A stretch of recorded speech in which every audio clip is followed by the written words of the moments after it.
Welcome to the debate on the Premier League preview show. Like I said, we will take a bit of a Ghanaian feel. So we are asking that, have Ghanaian players in the Premier League lived up to expectations this season?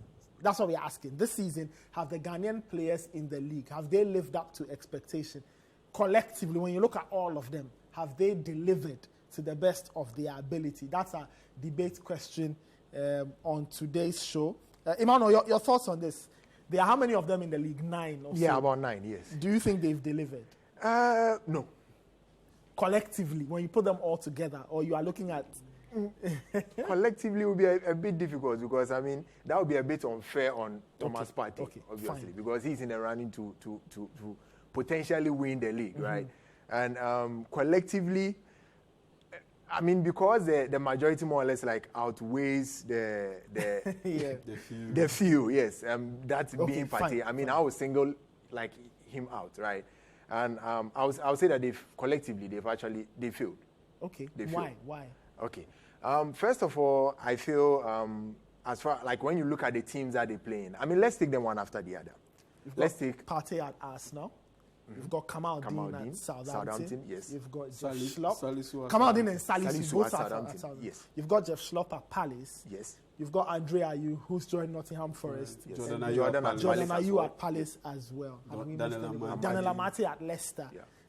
Those are the players. And Tariq Lamptey at Brighton. Yes.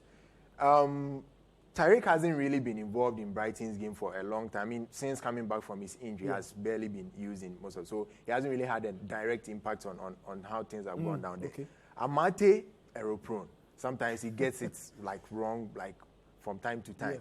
Yeah. Salisu, he also got injured and then he hasn't been able to get back into the team. Kamaldeen is giving me 2018, 2019 Vinicius vibes, right? He will do all the work. He will run past defenders and all, and then the end product wouldn't be there. When you look at, and that's more or less like characterized his game ever since he arrived in the Premier League. I haven't seen it, like he hasn't really been able to utilize a clear-cut chance, like to even get a goal. And for him, what do you think is down to? Is it coaching? Is it quote-unquote immaturity?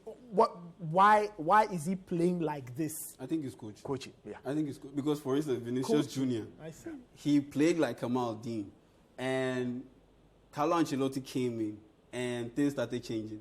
Things started turning around, and it was down to an advice Ancelotti gave to Vinicius Junior. Just take that extra touch, take less touches, or take fewer touches. Fewer touches. Yes. So you dribble, you do the step over, boom, boom. You shake off your defender, cross it, or you shoot a goal. Don't take that extra touch, because once you take that extra touch, you give the defender the time to recover. I see. I also think it also comes down to the players around him. Like the materials also matter, you know. Yeah. For Vinicius, for instance, when you see him on the wings, whenever he cuts inside, you see that he will either square the ball or will put it behind for Benzema to pick it. Or more often, you see Rodrigo making the run behind him. Yeah. Like it happens. For Southampton at the moment, I don't think there's anybody in there doing that for Kamaldeen. And more often, you see, because of his pace as well, like he will mostly get to the end of the pitch before his teammates will even try to catch up. The closest player to even get to him in most instances will be Theo Walcott. Yes, which like I mean, he has also lost some of his pace. But he's still fast. Yes, he's still fast. Yes, but when you look at the materials around it, so sometimes he feels he can do more all by himself, but then the end product isn't there. So it has to go down to coaching. Okay. If he gets that right, I think the guy will be superb. Okay. Yeah, so you look at that chance against Manchester City. Yes. That one-on-one, he's taking 1-2 touches, just hit it. He had no business. He had no business moving into the wide side, because you gave Nathan Ake the chance to shepherd him onto his unfavored foot and towards a tight angle that will make it virtually impossible for him to score. Interesting. I'm sure one of these days we'll talk a bit about Kamaldeen, because personally, you guys make great points about him as a player, his development. And I worry if, for example, should Southampton get relegated, whether the Championship is the best place for a player like him to develop his craft. It's a very brutal league down there, so you wonder, maybe it will build him up. Anyway, Emmanuel, you were making your point. So you've highlighted Amate, you've highlighted Kamaldeen. Yes. And then Salisu. And then Tariq Lamptey. Okay.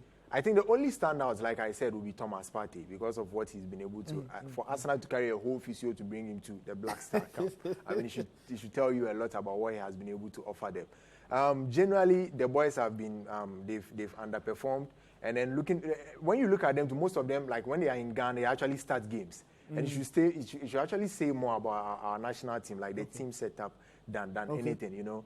So for one, I feel there's more room for improvement. Sometimes you can make the case for them not having like the right materials around them and all that. But then if you stand out, even if the materials around you are not like of quality, if you are able to like produce the goods, if you are able to like week in, week out, like perform to the highest level, I think people would see what you are doing, and then it wouldn't really matter when it comes to these things.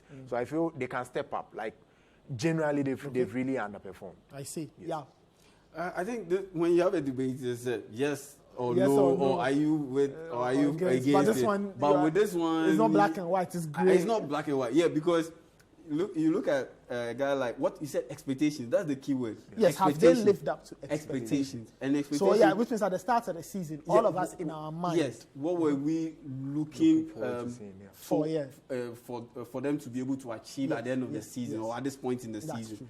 And so Amate, he checks that box. He has met our expectations. Salisu. Which expert did you have about Martin? No, sorry, Thomas Partey.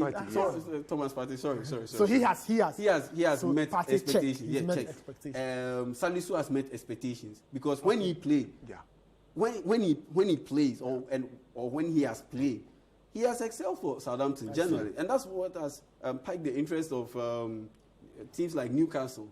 And teams like Newcastle and Aston Villa to be interested in him. So for him, he has also checked the box. Then you look at someone like Jeffrey Slope. He has excelled. He has also met expectations. Okay. Yes. But you go to a guy like Jordan Ayew. Expectations. Jordan Ayew at this point in time is a defensive striker. He's a defensive striker. Is there anything in football known as a defensive striker? Yes, there is. You look at Mandzukic, the role he was playing with, he played at Juventus. He played at Juventus. He was a defensive striker. I see. Yeah, Mandzukic was a defensive striker, and he helped make the likes of Higuain tick. So, yes, there is a role like a defensive striker. And normally they are big players who aren't too athletic strikers, and they play in that position. Normally, it's quite familiar in the Italian league. You don't see it too many times in other leagues. The big man who doesn't score a lot, but he's a great facilitator. Yes, I think Vukinic, the AS Roma striker, yes, I remember. in his latter days, he also played that role. So, Jordan Ayew as a striker, as a defensive striker, expectation-wise, I think he's met it because the name just tickles me so much. Because you look at the number of fouls he's won, the blocks and the interceptions he's made. Okay, he ranks in the top 15 in the Premier League. And so it means that he works hard. He works hard. So in that bit, he's met expectations. You get it? What expectations did you have of Jordan? What did the expectations did I have of Jordan? Yes. To score more than 3 goals that he's been able to score. So this season he has 3 goals? Yes. Okay. This Premier League. But from a general and from a scientific point of view, expectation, the key word is expectation. Okay. As a defensive striker, because that's this category right now. He's a defensive striker. I think he has met it. Okay. Then you look at the other side. Kamaldeen, he hasn't met it because if you are bought for a record fee for a team that is struggling in the Premier League and is trying to avoid relegation, you are expected to come in, give assist, and to Iman's point, yes, sometimes the players around him don't help him in that regard, but you haven't been able to get goals, and on top of that, your individual play hasn't been too good, so he hasn't excelled or he hasn't met expectation. Then Daniel Amate, same. Then who else? Tariq Lamptey. He also hasn't met expectations because you have Solly March, who is a left-footed player playing on the right side of the Brighton and Hove Albion defense as a wing back, as a right wing back. But the guy is left-footed, and he's done a yeoman's job in that regard, and he's made Tariq Lamptey consistently come off the bench, even when he was healthy, and consistently playing. So he hasn't met expectations, because if you can't beat out Solimarch, then yeah, definitely you are not that it guy. So then you look at Dede Ayew. Definitely he hasn't met expectations, because if you come in for Nottingham Forest and the minutes was bound to happen. The few minutes that he's playing was bound to happen. Looking at his age and looking at the players around him, Taiwo Awoni and Emmanuel Dennis, Gibbs White and Chris Wood. I didn't expect him to. I didn't expect him to get a lot of extensive minutes. But if you get 10 minutes consistently, 11 minutes, 12, 15 minutes off the bench, and you still haven't been able to register an assist or a goal after what, 10 games? One missed penalty too after what, 10 games? Then definitely you are not meeting expectations. That's why Andrea, how many people even thought? Nobody knew he was coming back to England. So. Yeah, but you got to England. So if after getting to England and after playing more than half a dozen games and you haven't been able to even get an assist, and you had a chance to get a goal via the penalty spot and you messed it up via a very poorly taken penalty, then you also haven't met expectations. So generally speaking, they haven't met expectations. Okay, so we don't know how many of them will still be in the league ahead of next season. Yeah. For Kamaldeen, I think he'll go back to France. You think he'll go back? I think he'll go back to France on loan, maybe to Spain. But I don't think the Championship is an environment that will suit his style. Probably another Premier League club. But for example, has he done enough? I mean, look, in the games he's played, Emmanuel, do you think that any Premier League club will look at Kamaldeen and look at what he has produced and get concrete interest from them? I mean, let's be fair. I don't think so, because I'll give you an example.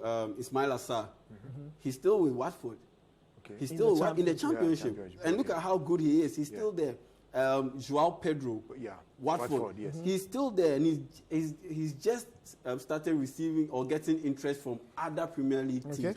After how many years in the Championship? So that's how I see him. He has to move away from Southampton to the French league or to the Spanish league. Other than that, he'll end up being another Ismail Assar who is talented, but he's stuck in the Championship. All right, so the general expectation around the table from my guests that Ghanaian players have not lived up to expectation. Thomas Partey alone has done well, but the others not too well. So we'll see how things play out towards the end of the season. But like I always say, you can continue the debate wherever you are and see what conclusion you and your mates or friends can come to in terms of the Premier League. We'll take a very, very quick break. When we come back, we get into the final part of the show. The professor is ready with some very interesting tips ahead of the next Fantasy Premier League game week. We'll be right back. Don't go anywhere.